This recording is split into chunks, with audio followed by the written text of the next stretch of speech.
Mesdames, Messieurs, bonjour et bienvenue. Vous êtes sur Ziana TV, la chaîne de la diaspora. L'entretien du jour avec un homme que vous connaissez, familier des plateaux de Ziana TV, c'est Monsieur Marc Mapingo. Marc Mapingo, bonjour. Bonjour, Sir Makosso.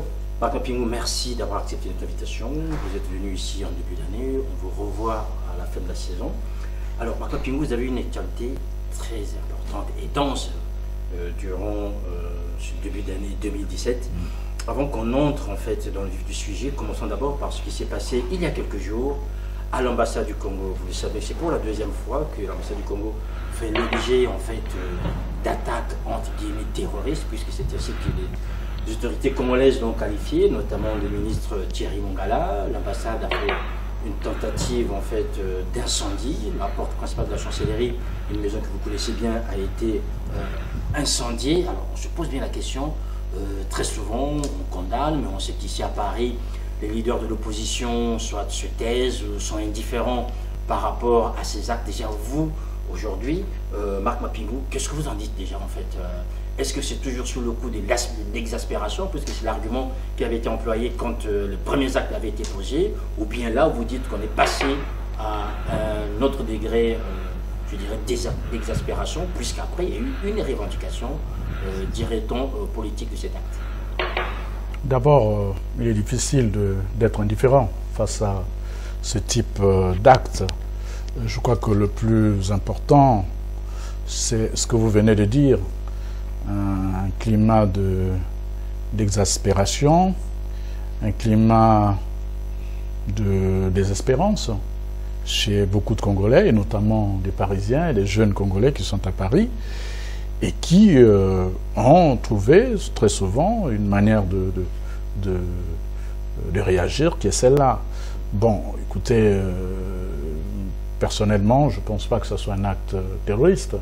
C'est un acte de révolte, c'est un acte politique, c'est un acte de révolte, c'est tout. Et maintenant, est-ce qu'il faut encourager ou pas? C'est pas à moi de faire comment dirais-je, des commentaires là-dessus. Mais ce que je constate, c'est que nous avons affaire à des jeunes gens qui souvent sont désespérés et qui ont un beau pays pourtant, qui est le Congo, un pays qui aurait pu leur offrir l'essentiel, c'est-à-dire du travail et tout le reste, et la liberté, parce que la liberté c'est important. Et ces jeunes gens qui en voient fondamentalement leur rêve s'écrouler et briser. Et à partir de ce moment, bien sûr, il y a des réactions que je comprends, mais que je comprends. Je crois que c'est aux politiques de saisir. C'est des opportunités aussi qui permettent aux uns aux autres de réfléchir sur la jeunesse et puis de comprendre quelles sont pas les leçons, mais les remèdes qu'il faut apporter à cette jeunesse qui est malheureusement dans cette situation désespérante.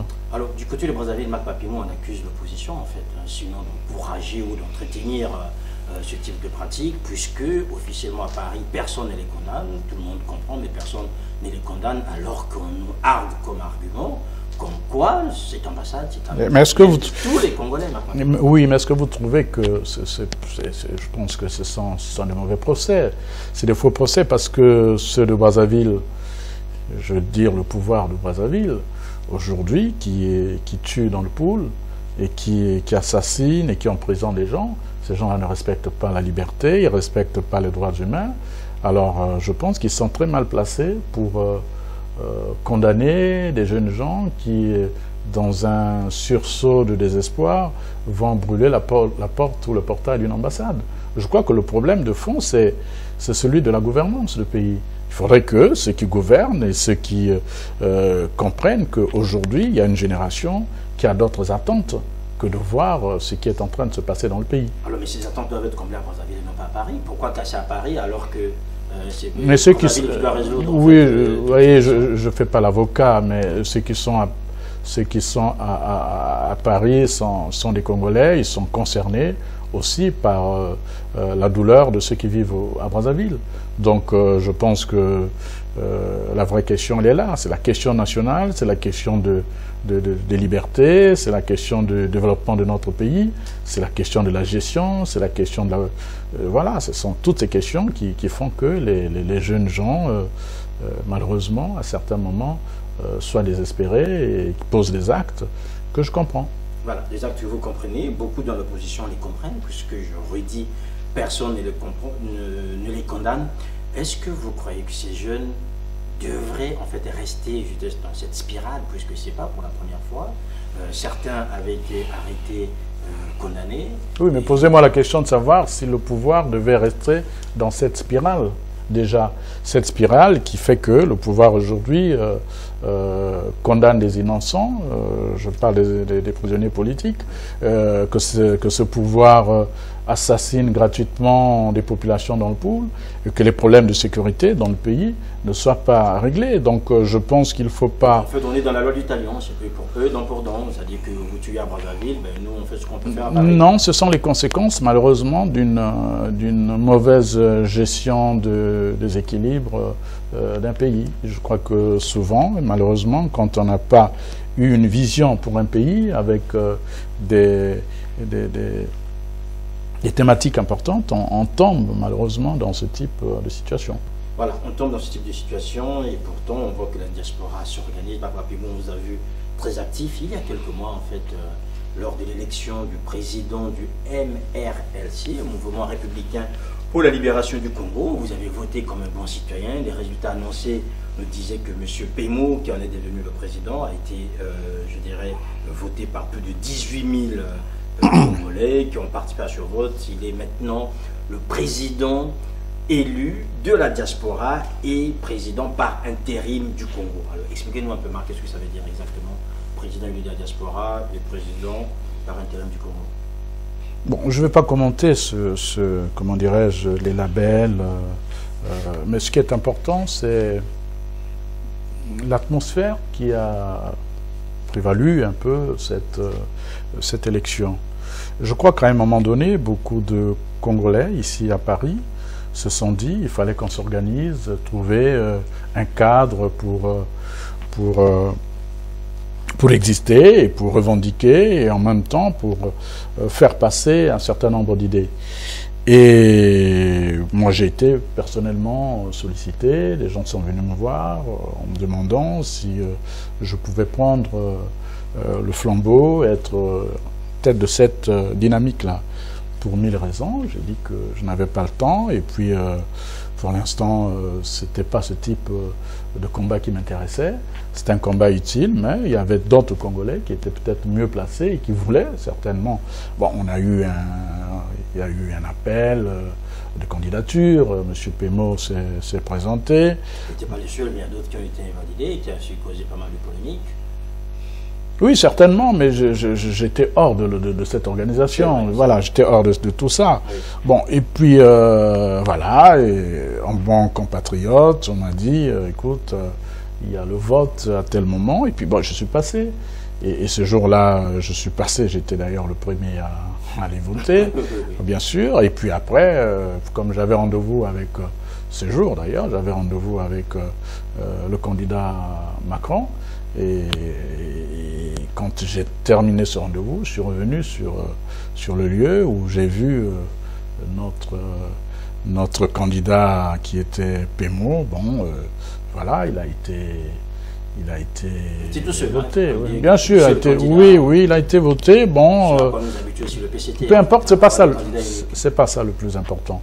Le plus important qu'on attend aujourd'hui, c'est que chacun apporte ce qu'il peut dans cette lutte de libération de notre pays. Un leader, il s'impose, il a une relation avec son peuple, avec l'histoire, et dans une démocratie, c'est le peuple qui choisit, qui choisira demain le futur président de la République du Congo. Si, et Dieu m'écoute, si réellement demain nous allons vers des échéances démocratiques. Bon, pour l'instant, je pense qu'il est important qu'ici, il y ait des voix comme celle de Pemo, comme celle de bien d'autres, des associations tout aussi respectables, qui puissent effectivement organiser des combats et chacun apporte ce qu'il peut. Je n'ai pas de jugement particulier. Voilà, mais je me dis, pourvu qu'on regarde tous la même direction. Voilà, en attendant qu'on regarde tous la même direction, il faut quand même se poser aussi de bonnes questions.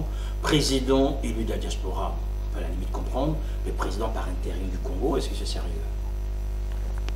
Oui, ça peut être folklorique, si vous voulez, ça peut être folklorique, mais bon, si vous voulez, personnellement, ce ne sont pas des appellations que, voilà, que je pourrais chérir, mais tout ça, ça rentre dans un cadre qui est celui-là, il faut le prendre tel... il faut prendre les choses telles qu'elles sont, c'est tout, oui. Oui, voilà. Alors, Marc Mapingou, vous avez déjà évoqué, hein, vous avez rencontré Macron, vous avez aussi très actif, hein, je suis député. Marc Mapingou, on le voit là avec Emmanuel Macron, vous avez à son projet. Comment ça s'est passé déjà, ce premier contact avec Macron, qu'on vienne au détail? Bon, je ne connaissais pas Macron. Sincèrement, je ne le connaissais pas. Bon, j'avais pas beaucoup d'amis dans les milieux socialistes parce que je suis plutôt un homme de droite. Mais j'ai suivi un peu de loin, comme tout le monde, Macron. Et vous vous souvenez, vous étiez au cocktail que j'ai donné au Cercle des Armées. Et là, j'avais pris la décision de rencontrer tous les candidats. Donc, j'ai eu l'occasion de... Vous n'avez pas vu avec Fillon? Avec Marine Le Pen? Non, Marine Le Pen, je ne l'ai pas vue. Fillon m'a fait rencontrer Monsieur Charles Millon, qui était le ministre de la Défense à l'époque, voilà, et qui s'occupait de dossiers Afrique, oui, c'est vrai. J'ai rencontré et voilà. Bon, et puis j'ai rencontré Macron, bon, qui m'a donné très bonne impression, qui m'a fait très bonne impression. J'en ai parlé à la BBC, il m'a fait vraiment très bonne impression. C'est quelqu'un de très alerte aux questions du monde, c'est quelqu'un qui comprend son époque et qui veut donner la chance aux nouvelles générations pour aller vers des rêves meilleurs. Moi, je crois que c'est ça qui m'a séduit. Et à partir de ce moment, bon, il m'a fait rencontrer ses équipes de travail et vous m'avez vu certainement le soutenir dans cette campagne avec la diaspora. J'étais avec l'actuel ministre, notre secrétaire d'État, Mounir. Bon, voilà, on a travaillé, j'ai essayé d'apporter ce que je pouvais, mais pour moi, c'était, bon, on dit ça un peu, c'était le moindre mal, et il m'apparaissait comme quelqu'un de nouveau. Et s'il est bien entouré, je pense que c'est un partenaire avec lequel on peut discuter des questions d'actualité, notamment de l'avenir de l'Afrique. Alors, en attendant qu'on parle de l'avenir de l'Afrique, il y a Marc Mapingou, un homme de droite, avec Macron qui, lui, quasi... Oui, Macron est libéral. Enfin, mon oui, ami... c'est ça, oui. Oui, mon ami... Voilà, un grand écart. C'est vrai, mon ami Alain Madeleine, qui, quand j'ai vu, quand il m'a dit... tu discutes avec lui, c'est l'un des nôtres, il est libéral. Bon, moi j'étais très heureux, je discutais avec Macron, j'ai senti un libéral. Donc voilà. Donc ça vous a suffi quoi en fait là. Ça ne m'a pas suffi. Bon, moi au-delà de l'Afrique, je suis aussi quelqu'un qui a des idées personnelles, qui sont une conception de la vie, une philosophie de la vie, une personnalité. Donc à partir de ce moment, c'est vrai que il y a eu quelque chose s'est passé. Il y a des gens, on a le plaisir à discuter avec eux parce qu'ils sont intelligents, ils sont brillants et voilà, ils vous apportent aussi dans la discussion.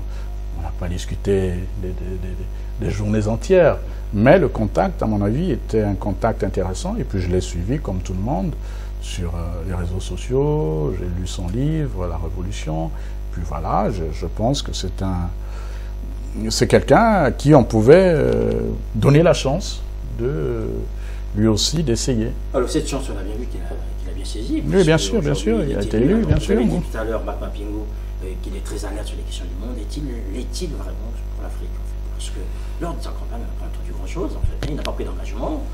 Hollande qui voulait balayer la France-Afrique, Macron n'a pas pris d'engagement du tout. Il est vraiment resté avec un calme surprenant, s'engageant sur rien du tout, alors qu'on était quand même, notamment sur l'actualité gabonaise, qui était très intense. Oui, il a abordé, c'est vrai, il a abordé quelques pistes sur, sur le développement. Il a développé, oui, il a développé quelques pistes, mais je pense et je suis convaincu que c'est à nous, autres Africains, d'abord d'aller vers eux et dire ce que nous attendons d'eux.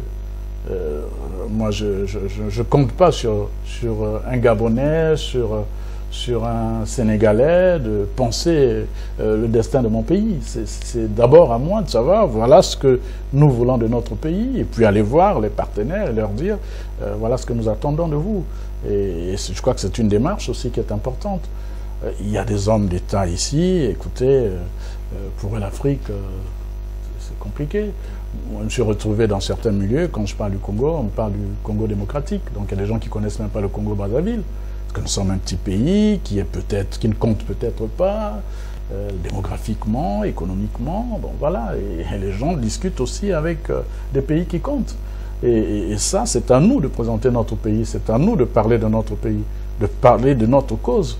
Parce que nous ne nous prenons pas trop au sérieux. Et pourtant, parler de notre pays, nos causes sont toujours discutées à Paris. Vous avez suivi sans doute Idriss Déby, le président tchadien, qui est intervenu il y a quelques jours sur TV5, expliquant béatement comme quoi on a fait changer la constitution du pays à l'issue du plein gré, comme le veut l'expression populaire ici en France. Et finalement, on ne connaît même pas le nom de celui du constitutionnaliste qui est venu là. Et c'est en France que tout s'est décidé. Donc oui, mais oui, vous voyez bien que c'est très léger. Oui, c'est très léger, parce qu'on ne peut pas... Ça donne toute la place de la France. Oui, mais il faut parler de son pays avec responsabilité, avec détermination, engagement. On ne va pas comme ça être président de la République. On gère une nation qui a des frontières et quelqu'un d'important, un émissaire, vient dans votre pays pour parler des questions intéressante, tout au moins pour votre actualité, sans le rencontrer, sans savoir qu'est-ce qu'il est venu faire. Donc ça montre bien la nature de nos dirigeants. Mais cette façon... C'est Paris qui a la main. Vous avez l'avoué que c'est Paris qui a la main. Donc, oui, mais il y a des gens aussi qui ont dit à un moment donné à Paris que les choses ne devaient pas se passer comme ça. Et ils ont souvent payé de leur vie. Mais nous devons effectivement avoir cette indépendance de temps et cette liberté de montrer souvent que nous pouvons décider de nos pays tout en considérant les autres comme des partenaires respectables. Donc on peut se passer de Paris. On peut se passer de Paris, mais en même temps, on peut se passer du monde entier. Est-ce que c'est possible? Je pense que non. Je pense qu'aujourd'hui, nous sommes dans un village planétaire où il y a les pays sont en interdépendance. Il y a des raisons économiques, il y a des raisons politiques, il y a des raisons d'environnement. Et tout ça, ce sont des thématiques qui intéressent aujourd'hui tous nos pays. Donc on ne peut pas se passer d'un pays. Non, nous sommes dans un village planétaire. Écoutez, nous sommes à Paris. Aujourd'hui, RFI, qui est une radio, je ne fais pas la publicité de RFI, mais c'est une radio française, internationale. Mais aujourd'hui, il y a des gens qui sont en prison au Congo. Télé Congo ne parle pas de ces gens-là, mais RFI parle d'eux. Donc on est dans un monde où chacun peut apporter en termes de liberté, en termes de diffusion de l'information. Je crois, pour moi je parle d'information parce que c'est notre domaine à tous les deux, que je pense que non, on ne peut pas être dans un monde fermé. Seulement, nous devons nous-mêmes avoir... Il faut avoir des grands leaders, des leaders qui ont de la poigne, qui ont une vision, et des leaders qui soient respectés. Pour finir avec cette actualité française de Marc Mapingu, vous avez donné quelques éléments, je dirais, du côté intellectuel d'Emmanuel Macron. Aujourd'hui, on voit très bien qu'il est très engagé sur les questions européennes. On voit sur le volontarisme, qu'on perçoit pas ou peu par rapport à l'Afrique. Quels sont aujourd'hui pour vous des éléments, je dirais, de la politique macronienne ou macroniste, je veux dire, pour l'Afrique? Vous percevez-vous aujourd'hui, en attendant que lui-même puisse les dévoiler, qu'est-ce que vous percevez sur Macron qui pourrait permettre cet équilibre, en fait, entre les nations, entre partenaires? Moi, ce que je perçois, c'est que Macron est le produit déjà de sa génération. C'est une génération... C'est l'homme de son temps, a dit. C'est l'homme de son temps. Donc, nous sommes dans le monde du numérique, nous sommes dans le monde de l'entreprise, de la liberté, dans le monde... Donc, Macron, qui a apporté déjà ce type de renouvellement dans son pays, je crois, quand on voit la limite d'âge à l'Assemblée nationale et ailleurs, on voit bien qu'il y a une dynamique dans ce sens-là, générationnel, qui veut effectivement la rassembler toute une génération pour conquérir le monde, pour répondre à sa propre expression. Alors, je pense personnellement qu'il veut discuter aussi avec de nouvelles générations en Afrique. Des gens qui peuvent créer des entreprises, des gens qui peuvent amener du développement dans leur pays. Et c'est que des gens comme nous qui avons eu plus ou moins l'occasion de discuter avec ces équipes. Nous, notre problème, c'est de dire tout ça ne sera possible en Afrique que quand la démocratie s'installera et quand les dictatures s'en iront. Or, malheureusement, nous avons un problème d'espace aujourd'hui qui est malheureusement pris en otage par des autocrates comme les Sassou et autres. Avec eux, on ne peut pas, et ça je l'ai dit à l'équipe de Macron, et c'est pas possible d'aller vers le développement avec des gens comme ça, parce qu'ils n'ont pas ni la carrure, ni la dimension philosophique, parce que pour le faire, il faut être des gens détachés du matériel. Quand on a affaire à des chefs d'État qui pillent leur pays, qui assassinent leurs compatriotes, bon, on ne peut pas construire une nation avec ces gens-là. Donc il faudrait, je crois, que ceux qui ont pris le pouvoir, ceux qui de plus en plus, je crois qu'en Afrique, en Europe, on va de plus en plus assister à cette nouvelle génération d'hommes d'État, il faudrait qu'ils comprennent que s'ils veulent réellement aider l'Afrique, il faudrait qu'ils commencent déjà par aider les nouveaux dirigeants, les futurs dirigeants africains à chasser les dictateurs et puis à mettre un peu de l'ordre dans nos pays. Pingo, Denis Sassou Nguesso est intervenu sur TV5 avec une dame que vous connaissez bien, Denise Écouté. Vous n'avez pas réagi officiellement, on vous donne l'occasion déjà d'en dire quelque chose avant qu'on rentre dans le détail. Oh, je pense qu'il y a eu des gens qui ont réagi très bien. Mieux que vous, peut-être. Oui. Je crois qu'il faut de temps en temps se dire que il faut sortir du nombrilisme.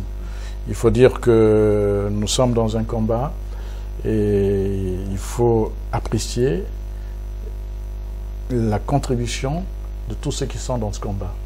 J'ai vu notre jeune compatriote Andrea intervenir avec beaucoup de fougue, beaucoup d'intelligence, bravo. Et c'est aussi notre rôle, à nous, les aînés, de temps en temps, d'encourager des jeunes comme ça et de leur dire, écoutez, c'est votre époque, vous devez aller et faire jouer votre carte parce que le temps nous fait tous les jours comprendre qu'on n'est pas des gens éternels, qu'il y a aussi des jeunes qui arrivent et qui maîtrisent peut-être mieux cette époque, pourvu qu'ils se préparent. Et je crois qu'Andrea et bien d'autres qui sont dans la diaspora et qui sont au Congo aussi, ce sont des jeunes gens qui travaillent et qui... Non, je crois qu'il a dit l'essentiel. Il a dit l'essentiel. Monsieur Sassou a parlé de secte. Bon, mais lui, il a bien défini ce que c'était qu'une secte par rapport au Congo.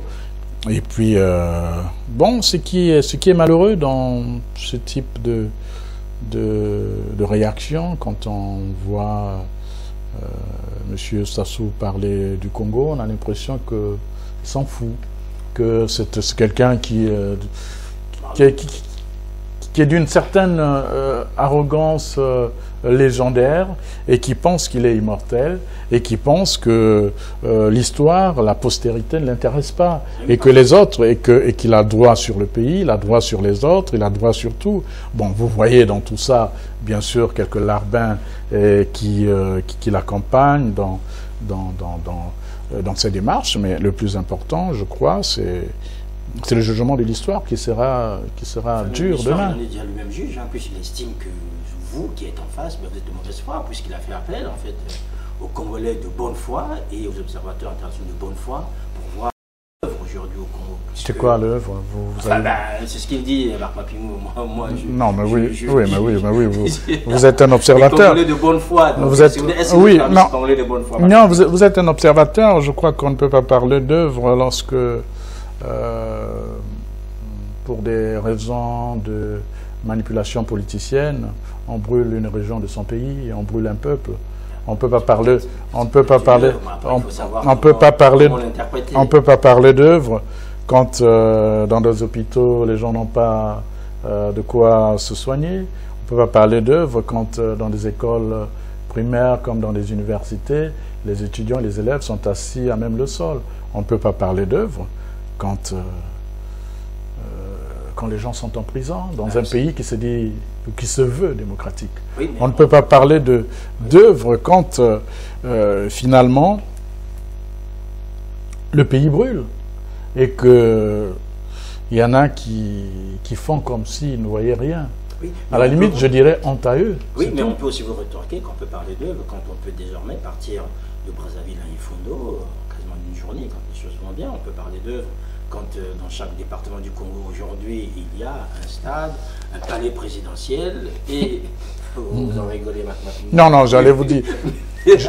J'ai beaucoup de respect pour vous, sire, mais j'allais vous demander, vous en êtes là, mais vous n'êtes pas ces gens-là. Je sais toute l'amitié et tout le respect que je vous dois, mais résumer la vie et l'avenir d'un peuple, d'une nation, à ce type de bricole ou de bricolage, moi je trouve que c'est pas intéressant. Non, je pense, pour parler sérieusement, qu'aujourd'hui Sassou Nguesso a échoué et plus de 30 ans au pouvoir, avec tous les moyens qu'il a eus, et faire que notre pays devienne ce qu'il est devenu, c'est-à-dire un pays aujourd'hui infréquentable.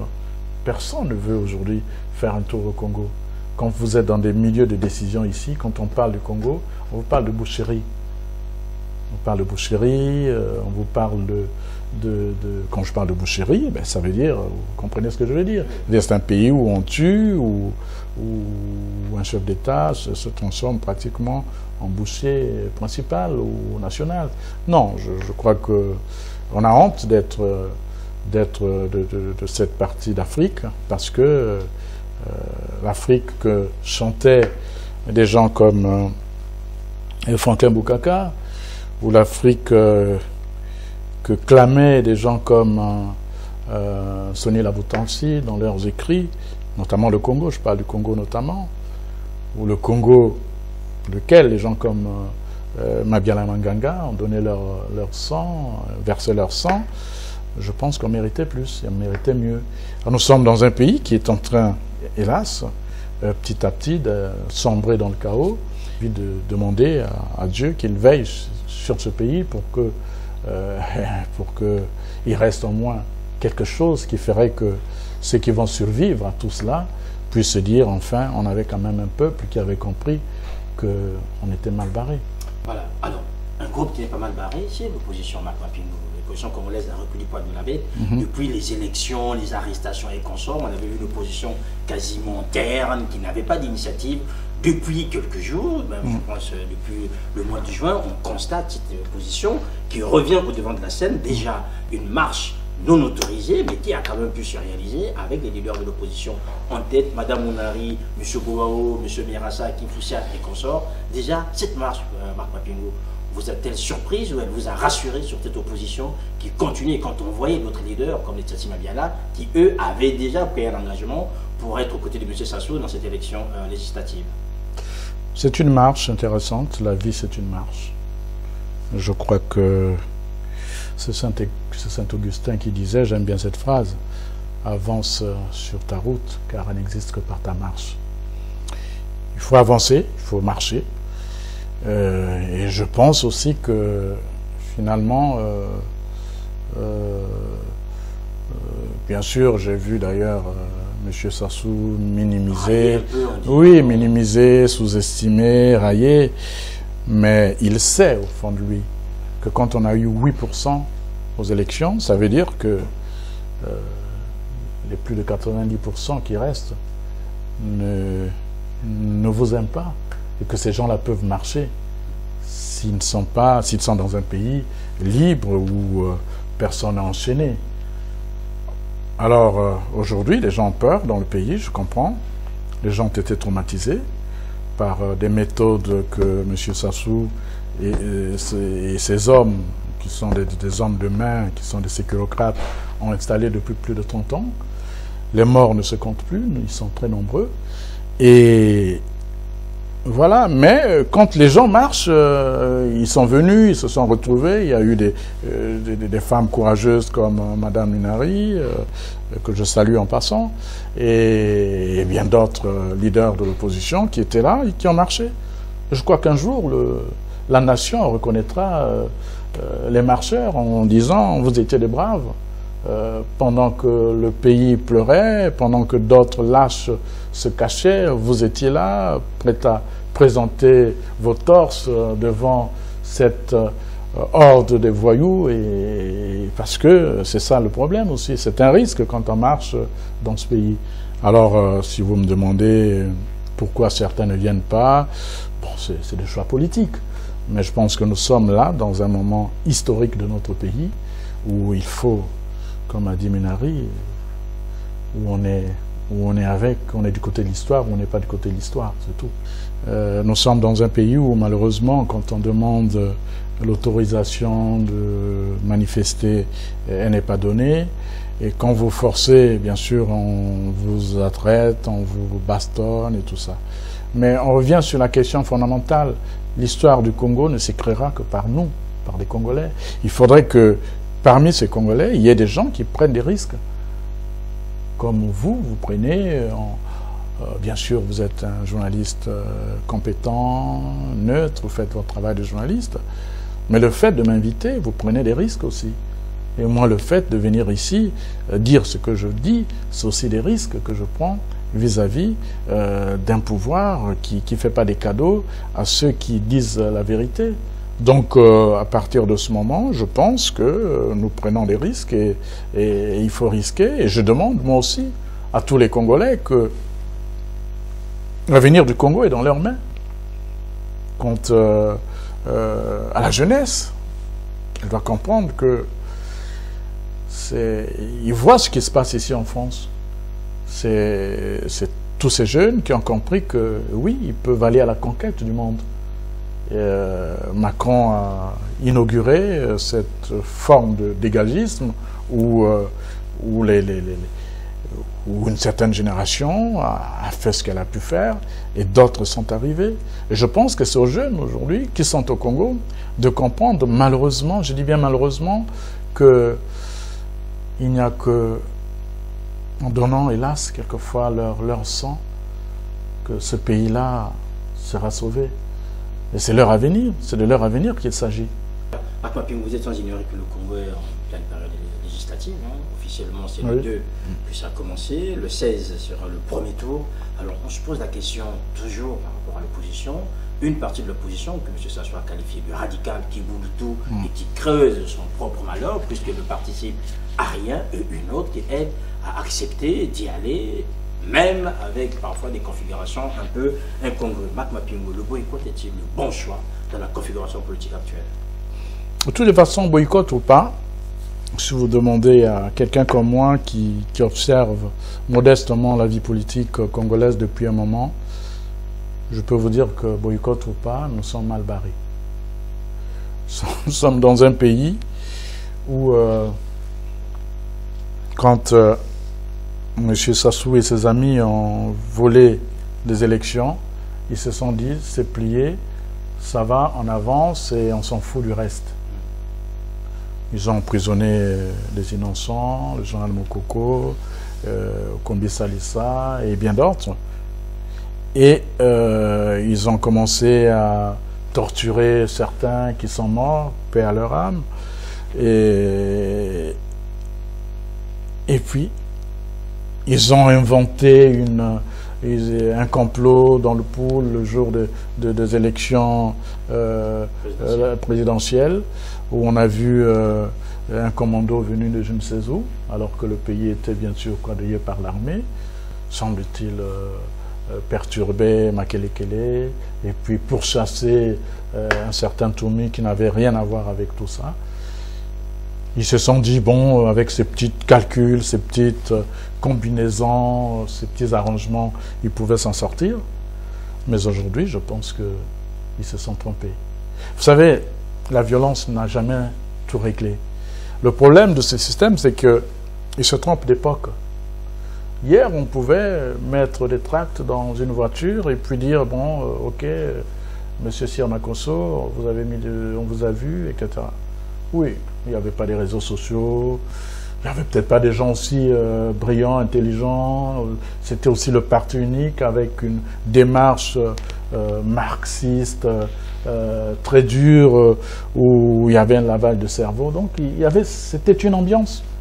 Et M. Sassou appartient à cette génération des politiciens formés là dans cette ambiance. Mais aujourd'hui, c'est une période démocratique. Où vous pouvez me dire ce que vous pensez de moi, mais je dois vous répondre dans le débat contradictoire. Mais je ne vais pas prendre une arme et dire, monsieur Sir Makosso, vous m'avez humilié ou frustré. C'est cette période que M. Sassou et ses amis ne comprennent pas. Cette période qui est gérée par une nouvelle génération, qui est sur le numérique, qui est cultivée, qui voyage, qui sait ce qui se passe ailleurs. Ils se sont trompés. Donc, les législatives, tout ça là, c'est un détail. Ce pays est en train de s'enfoncer dans un chaos. Vous savez qu'est-ce que ça veut dire, l'apocalypse? Vous avez fait du latin, vous savez bien qu'est-ce que ça veut dire, avec toute cette ouverture d'opportunités. Donc, on va aller vers cette forme de grande rupture, de grand Bing Bang. Et il faudrait qu'à partir de ce moment-là, certains esprits puissent se ressaisir et se dire, tiens, il faut qu'on reconstruise de nouveau. Et pour reconstruire ce nouveau, c'est pas avec ces gens-là. Alors, reconstruire sur quelle base, Marc Mapingo, puisque si vous ne voulez pas reconstruire avec ces gens-là, vous reconstruire avec qui? D'autant plus qu'on parle aujourd'hui du dialogue. Toumi, qui est aujourd'hui, je dirais, la star de l'opposition, puisque c'est lui qui porte les espoirs d'une partie de l'opposition, demande déjà le dialogue sous l'égide de la communauté internationale. M. Sassou, lui, a fermé toutes les portes à ce dialogue, puisque avec Denis Potier, pour lui c'était clair, il n'avait aucune main à attendre en fait, à l'opposition. Est-ce qu'on n'est pas déjà, on est déjà face au mur, mais est-ce qu'on ne s'enfonce pas dans le mur, d'autant plus que le dialogue qui devrait être sorti. C'est pour ça que je vous disais que, élection ou pas, moi à la limite je dirais, ne perdez pas votre temps, allez aux élections parce que c'est pas utile, c'est pas constructif et tout ça, mais vous allez même aux élections truquer comme ça se fera pour gagner quoi par rapport au pays? Un pays qui est en train... On se regarde en chaîne faïence? Non, mais je crois que je crois qu'il n'y a pas de dialogue possible. Et il y a eu un moment où il n'y avait pas autant de morts, où il n'y avait pas autant de gâchis. Et à partir de ce moment-là, je crois que l'opposition avait demandé, et même Toumi d'ailleurs, avait demandé un dialogue inclusif. Voilà. M. Sassou n'a pas voulu tendre la main. Et M. Sassou est dans une démarche à lui, que nous connaissons tous, une démarche de quelqu'un qui pense qu'il est le maître de ce pays, qui doit rester là éternellement. C'est un immortel. Et quand on est dans ce type de fantasme, il est évident que rien de constructif ne peut se faire. Alors je crois tout simplement qu'il n'y aura pas de dialogue. Il n'y aura pas de dialogue et on va vers un chaos, c'est tout. On fait quoi du pool alors finalement? Il faut continuer à se battre. J'étais très heureux de voir que Florence était là-bas, nous en avons discuté souvent. Avant, de Florence Maurice. Voilà, avant qu'elle aille. On discute aussi avec d'autres journalistes. Il faut qu'ils montrent à la face du monde ce qui se passe dans le pôle, qu'ils montrent à la face du monde la laideur de ce pouvoir. Et peut-être que là aussi, ça sera quelque chose d'intéressant parce que, vous savez, on peut se battre sur des postes. Hein. Je vais être député ou conseiller ou ministre. Ça, à la limite, c'est tellement passager, léger. Mais la mémoire d'un peuple, notamment le sang d'un peuple innocent, ça, je pense que ça emportera ce régime-là. Maintenant, Pingou, vous évoquez en fait Florence Maurice, qui est journaliste, donc le grand reporter à RFI. Très souvent, les Congolais se sont plaints que la presse internationale ne se préoccupait pas en fait. Bien oui, mais après. Vous avez été défenseur en disant que bon, ils faisaient leur travail. Ah oui, parce qu'il fallait travailler dans l'ombre. Oui. Il fallait travailler dans l'ombre. Le problème des Congolais, c'est que souvent, enfin pas tous les Congolais, il y a une partie de nos compatriotes qui malheureusement sont quelquefois de mauvaise foi et qui veulent que ça se passe maintenant, que ça se passe vite. Mais vous savez, il y a une déontologie journalistique, les gens veulent l'événement, ils veulent l'action, ils veulent un certain nombre de choses. Et puis il faut préparer tout ça dans un pays où les journalistes sont tabassés. J'ai un ami qui était, Christophe, qui était pendant les élections à Brazzaville, qui allait pour la première fois, et quand nous avons pris un café dans son voyage, il était enthousiaste, il m'a dit « Tiens, je vais découvrir ton pays, c'est vraiment intéressant ». Et quand il est allé interviewer Mokoko à la sortie de là, ce journaliste du Monde, quand il est sorti de là, il a été bastonné avec un autre journaliste. Donc voilà le pays. Donc les journalistes aussi sont limités. Parce que, bon, c'est un pays qui n'ouvre pas toutes les possibilités. Donc, il faut travailler autrement. Il faut travailler autrement. Il y a eu des journaux, il y a eu des articles qui sont sortis sur le Congo. Et aujourd'hui, je pense qu'il y a beaucoup de journaux qui parlent du Congo et qui... Peut-être qu'on voudrait que ça vous les JT de 20h ou... Je sais pas, c'est peut-être ça. C'est pas ça qui va changer. C'est pas ça qui va changer. Ce qui va changer, c'est pas ça. Ce qui va changer, c'est que... vous savez, le Quai d'Orsay est au courant de tout. Ce qui se passe. Les chancelleries sont au courant de ce qui se passe au Congo. Encore une fois, c'est aux Congolais de décider de leur destin. Et vous savez, quand bien même un pays vient vous aider ou faire ce qu'il va faire, c'est comme en politique. Quelqu'un qui vous paye, vous êtes obligé de vous taire parce que vous devez... C'est ce qui se passe au Congo.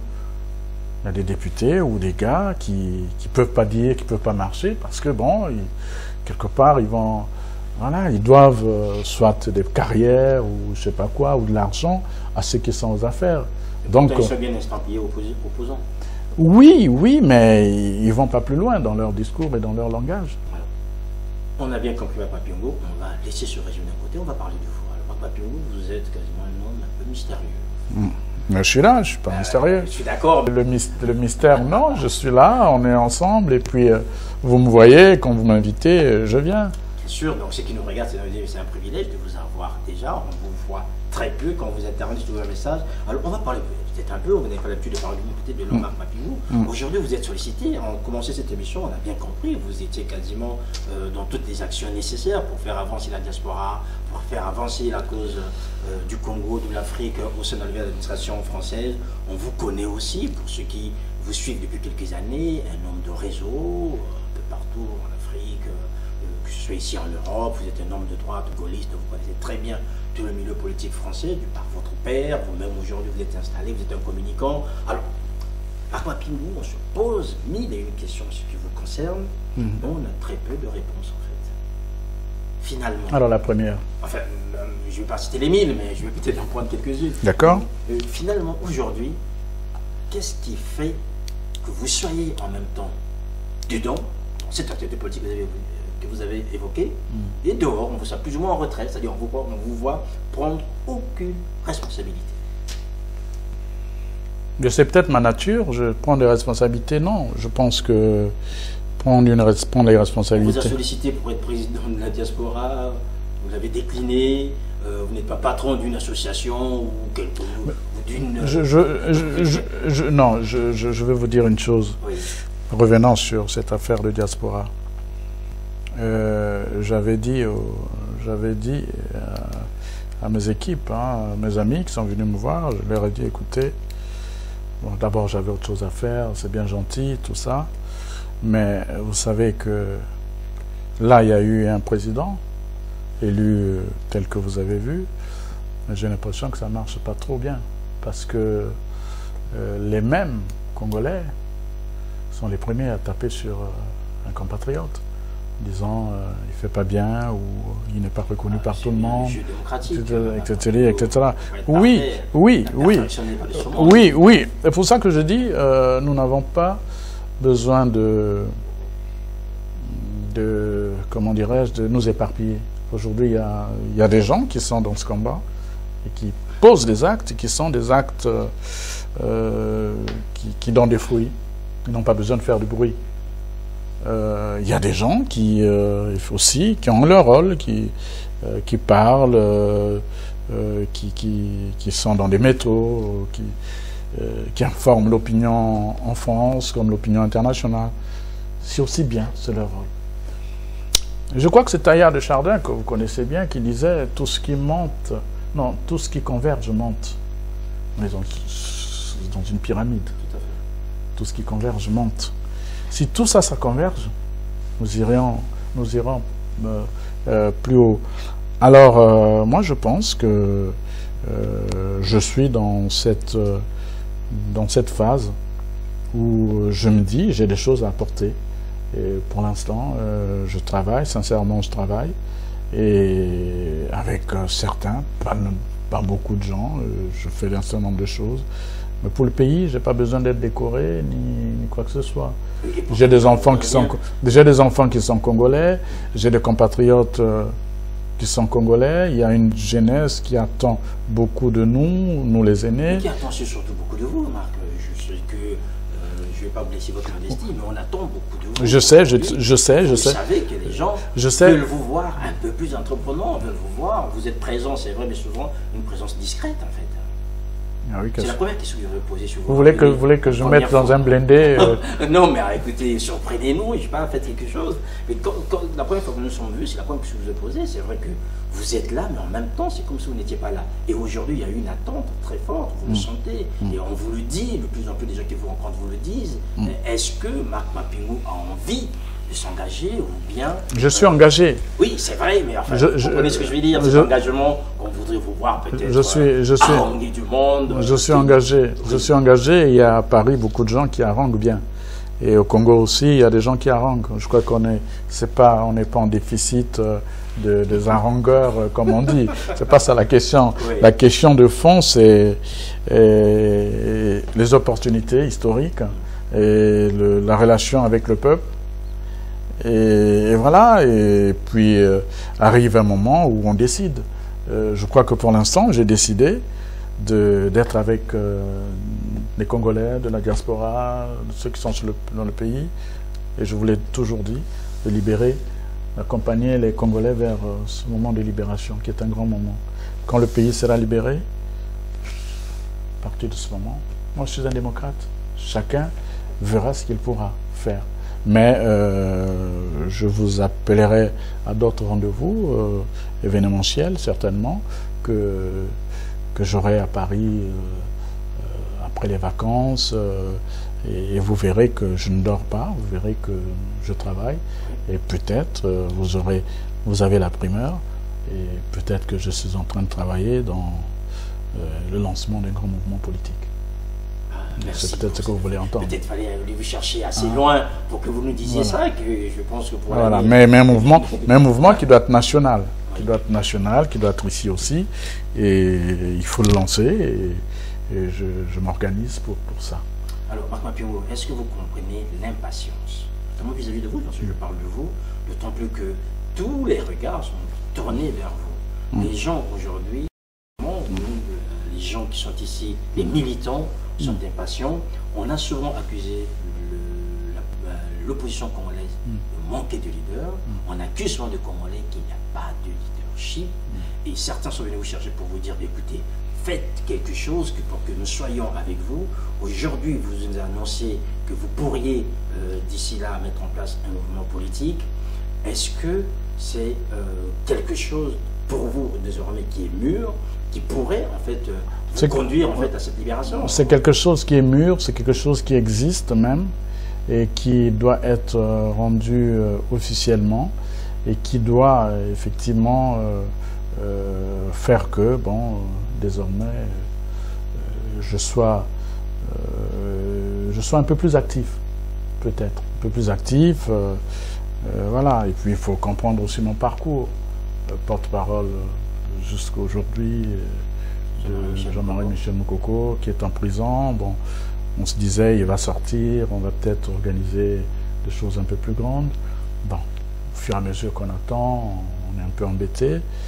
Mais j'ai envie, cette fois, de me dire, il faut lancer un mouvement, il faut lancer quelque chose. Il faut lancer quelque chose, bon, j'ai les conseils des amis comme vous maintenant, comme bien d'autres et tout. Bon, on va faire quelque chose d'efficace. Il nous faut des moyens, il nous faut aussi non, il faut, non, ça peut être des moyens intellectuels, ça peut être tous les moyens, il nous faut tout ça, il faut pas faire dans le bricolage, sinon, face à un régime comme ça, on ne va pas bricoler. Tous ceux qui sont allés dans une forme d'amateurisme se sont cassés les dents. Non, je crois que le moment est venu, le moment est opportun pour effectivement travailler. Il faut travailler désormais sur les dossiers de notre pays, présenter notre pays, et puis présenter un projet. Il faut présenter un projet. On ne se lance pas sans qu'on ait mûri son projet. Il faut préparer un projet. Préparer un projet, donc on a... Si je ne suis pas celui qui portera ce projet, mais il y aura un Congolais, forcément, qui portera ce projet. Mais il faut canaliser tout ça, et puis voilà. Mais je pense que je suis là-dessus. Oui. Voilà. Est-ce que vous avez quelques appréhensions? Vous évoquez tout à l'heure, ici à Paris, c'est une ville très difficile pour les leaders politiques. Non, mais j'aime les Parisiens. J'aime les Parisiens. Je parle de Paris. Non, mais j'ai compris la diaspora. Oui, non. Question assez dure, souvent de mauvaise foi, vous avez dit tout à l'heure. Oui, mais c'est pas grave, c'est pas grave. Oui, est-ce que vous avez une appréhension, par exemple, en disant, voilà, si je me lance dans ce truc-là, est-ce que je ne vais pas en recevoir? Vous en recevez déjà, mais peut-être que là, ce sera des torrents, en fait. Je fais la politique depuis la conférence nationale. J'ai modestement aidé un homme d'État, Pascal Lissouba, à arriver au pouvoir. Le jour où il prête serment, une camarilla autour de lui s'organise pour ne même pas me laisser le temps d'être dans la salle du palais de congrès. Le jour où je vais voir Lissouba à la maison, n'était sa femme, j'arrive et je vois des jeunes en armes, je veux rentrer, ils me regardent, je dis, mais c'est moi Marc Mapingou. Ils disent, oui, grand Marc, on te connaît, mais la campagne est finie. J'ai connu les coups en politique. Donc, c'est pas parce que ici, là, on trouvera non, je crois qu'à un moment donné, quand on a une grande vision, quand on a un grand destin, il faut passer sur ce qu'on peut considérer comme les détails. Et moi, je pense que aujourd'hui, il faut réfléchir autrement, il faut réfléchir sur le pays, et ceux qui veulent réellement réfléchir sur ce pays-là, avec moi, ils vont me suivre. C'est tout. À quelle échéance? C'est-à-dire cet engagement, je pense, que vous preniez en nous annonçant aujourd'hui que vous allez mettre en place un mouvement politique, à quelle échéance? Parce que nous sommes quasiment en milieu d'année. C'est pas ça le plus important. C'est pas ça le plus important. Je vous dis. Que vous allez susciter encore des espoirs. En fait, il y a des gens qui vous sollicité pour dire, mais grand Marc, c'est quand l'élection chaude pour ça? Oui, je sais, mais on travaille. Hein. Ne vous en faites pas, on travaille. Je travaille. Je ne suis pas quelqu'un qui fait du bruit, non, je travaille. Et puis, il y a des gens dans cette diaspora qui sont des gens sympathiques, intelligents aussi, des jeunes gens avec lesquels je discute beaucoup. Et, oui. Cette diaspora a toujours été qualifiée de disparate. En fait, il y a énormément d'initiatives. C'est pas grave, c'est pas grave. C'est ça aussi qui fait la beauté de la chose. Je crois que le plus important, moi de toutes les façons, je suis fier de cette diaspora, parce qu'il y a au moins une chose sur laquelle nous tous nous sommes d'accord. Il faudrait que ce pouvoir-là s'en aille. Il faudrait qu'on cesse à bombarder le Pool, qu'on tue nos compatriotes du Pool, etc. Et tout. Il faut que ce génocide s'arrête. Et il faudrait que ce pays-là, il faut que tous ceux qui ont tué, tous ceux qui ont volé, puissent se répondre un jour de leurs crimes économiques ou leurs crimes politiques. Et c'est ça. Et sur cette base-là, nous sommes d'accord. Maintenant, le reste, on peut aimer Mapingu ou pas, oui. Mapingu, on ne l'aime pas, il est calvitie, il est comme ça, bon, pour moi, c'est pas important. Ce qui est important, je crois, c'est que nous soyons tous prêts à nous battre pour libérer notre pays. Et ça, je le sens ici, à Paris, comme ailleurs, diaspora aux États-Unis, que je salue d'ailleurs. Tout le monde est prêt à comprendre ce discours-là et ce message. Et c'est ça le plus important. Nous sommes nombreux. Nous sommes plus de 8%. Ce que je veux dire, vous voyez ce que je veux dire? Nous sommes plus de 8%. Et comme nous sommes plus de 8%, ça veut dire que ceux qui sont ici, comme ceux qui sont dans le pays, nous incarnons l'espérance. Parlons de ceux qui sont dans le pays, Mapingu, on va terminer avec ça. Aujourd'hui, on vous découvre un peu plus.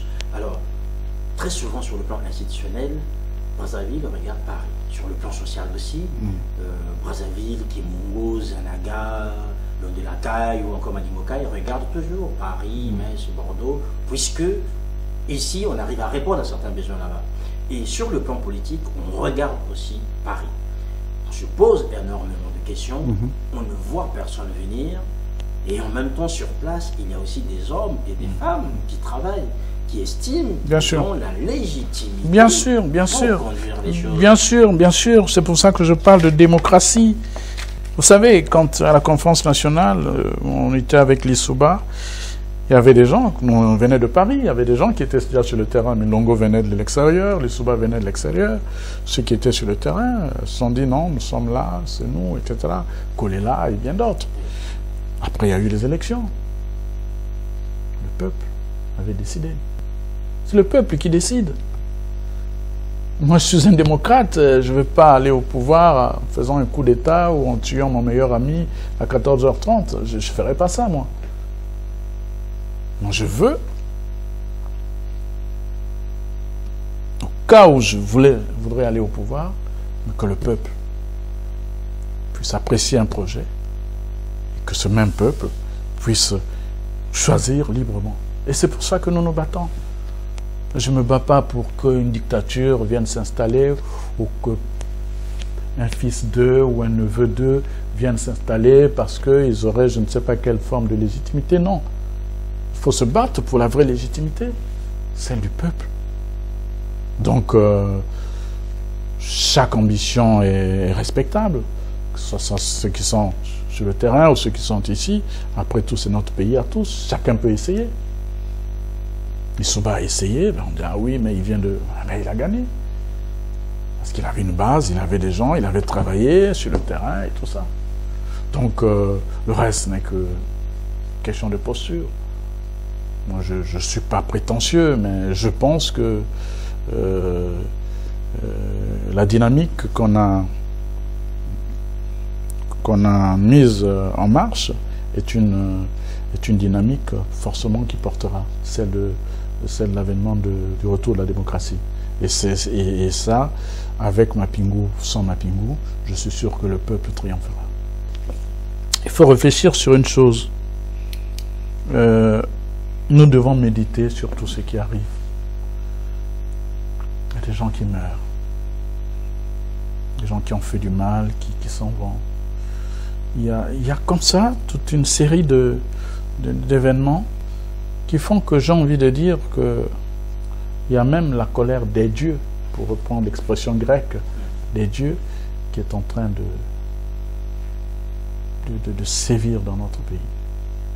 Et cette colère n'épargnera personne. Parce qu'il y a trop de sang à couler. Pensez au cardinal Wierenberg, vous êtes un ancien séminariste. Moi, je l'ai connu, le cardinal.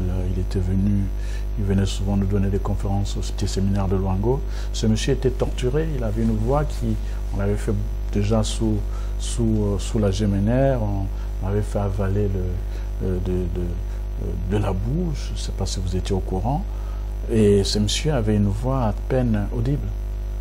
Donc voilà les gens qui ont souffert dans ce pays.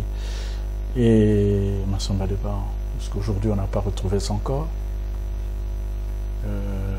Les anciens chefs d'État qui vivent aujourd'hui, ils sont dans des conditions où, avec dignité, on est obligé de ne pas en parler, sans compter ceux qui sont en prison, sans compter les pauvres mamans qui meurent dans le pool.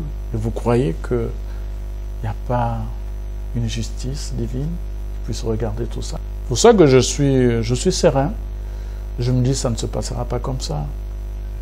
Ils ont voulu jouer avec le feu. Et ce feu est en train de les brûler. Je suis optimiste. Je pense que il faut que les Congolais comprennent qu'il faut être optimiste. Beaucoup vont continuer peut-être à mourir, mais la flamme de la libération, elle sera allumée. Voilà. C'est sur ces mots qu'on va se quitter. Merci Marc. Écoutez, merci. Je suis toujours avec un grand plaisir que je viens vous voir. Et puis. Venez plus souvent. Oui.